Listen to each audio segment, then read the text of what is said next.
establishing the historical perspective that I have included in my slides of this phenomenal technique. So let's first dig into the past. Now, a question arises here that how DNA fingerprinting got its name. Now, it's because of the uniqueness of the fingerprints that hold. Because the fingerprints present unique individuality of a person, and this unique individuality of a person was first told by Sir William James Herschel, and it was in 1858 that Sir William James Herschel first used fingerprints in India on the native contracts. Now, he made a very important observation of these fingerprints, and he wanted that his observation should be published in the well-known journal that is Nature, but they rejected his observation, raising an objection that what is the guarantee that the fingerprint of an individual will remain same throughout his lifespan. So he observed for another 28 years. So this is a fingerprint taken in 1860, and there is another fingerprint taken in 1888. So basically he observed for another 30 years, and he found that both the fingerprints are identically same, except of a little tissue damage, or we can say a little of wear and tear. So finally his observation was published in Nature in 1888. But here again the question arises that if any crime happens and the criminal does not leave any fingerprints, then there will be a problem. So then comes blood as an identifier.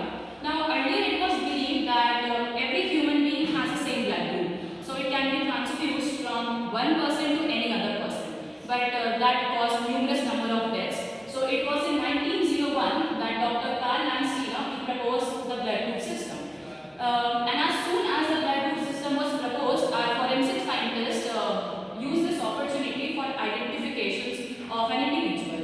So, but the problem arises again that suppose there is a crime happened, and if a blood sample is collected from the crime scene, and that blood group matches with any other person, we cannot say with certainty that this was the person who committed the crime, because in a population there is a high probability of two individuals having the same blood group. So as stated, this blood group cannot be used for positive identification. Now it was again in 1940 that Dr. Lansdena discovered the rhesus factor, but today we know that there are hundreds of factors in the blood. So if it will be giving a certainty, it will give a certainty of about 99.7%, and with a certainty of 99.7%, we cannot charge a person with a crime. So there was still a need. So there was basically a need for a thing that on one hand it should be highly stable, and on the other hand it should be individual specific. So this dream of forensic science was fulfilled by Dr. Jeffrey as he discovered the technique of DNA fingerprinting in 1985. So here I want to tell you a short story that how he assisted UK police. So basically there were two rape cases held in 1983 and 1986. Now both these two rape cases were held on the same space. We can say 15 meters apart. So there was a man known as Richard Buckland. He somehow admitted that he has done the crime, but later on the DNA test followed, and later on more investigations followed, and which was later on found that Colin Hitchcock was the real culprit. So here DNA technology not only proved the guilt of the Colin Hitchcock, but also proved the innocence of Richard Buckland also. So this DNA technology has been used as a genetic eyewitness. Now let's take pride in saying that India was the third country all over the world in developing its own DNA fingerprinting technique and probe, and that was done by Dr. Lalji Singh. Now here I want to share that when Jeffrey was working on his techniques of DNA fingerprinting, our Lalji and CCMB scientists, that is Center of Cellular and Molecular Biology, they were working on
right, does not belong to him. So CCMB helped that lady in telling on doing this DNA fingerprinting technique and doing that the child belonged to him.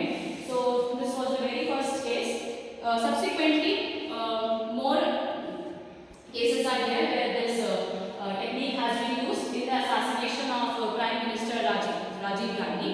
Now, it was believed that Bhanu was a lady who bomb blasted Rajiv Gandhi. So that she was wearing a bed. So the tissue was extracted from bed, and from that bed her DNA was extracted. Later on, her samples were collected from her mother and father, and again they were tallied. So it was confirmed that Bhanu was a suicide bomber.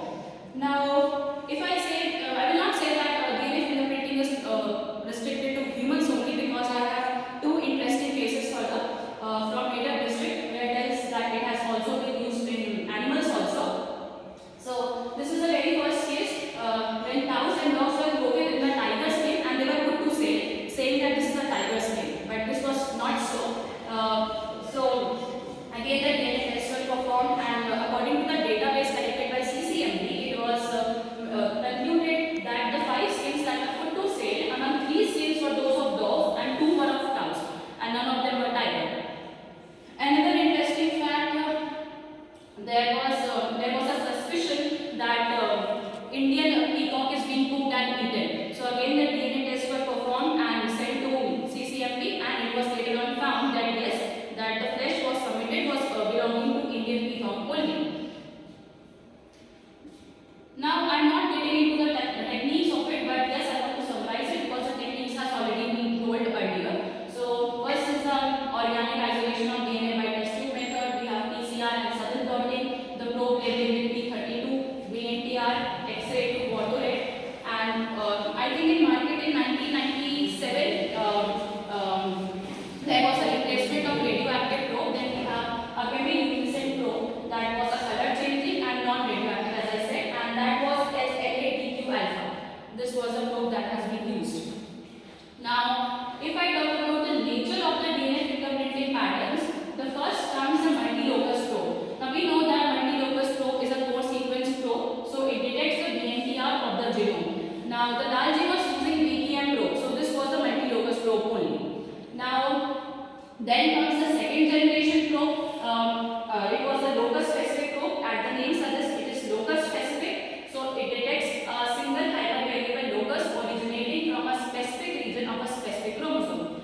Then we need more improvements. Then there comes SLP by PCR. Basically PCR amplifies, so we get 1 million copies of it in a short period of time. Now if I talk about the present scenario, we are using STRs that are short random repeats, also known as microsatellites, and these STR contain 2 to 7 repeat nucleotide sequence.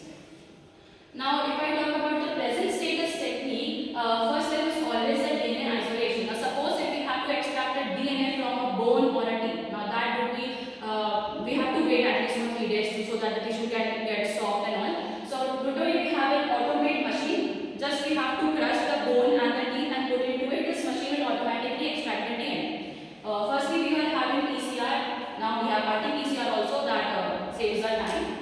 We have gene scanner. We get DNA reports automatically. First you were using only one marker. Now we have multiple markers and colored markers also. And we are making advancements in the equipments and technology also further. Now if I talk about the future, as we have seen, my future is mainly concerned with India only. So if I talk about the future, that we have seen the applications where India has used DNA fingerprinting technology. But however, the technology can equally be useful in establishing the innocence of the suspects and the convicts. But India is yet to make this technology saving from people from wrongful convictions. But the problem arises here that in our Indian legal system, take this DNA fingerprinting not as a conclusive evidence, only as a supportive evidence.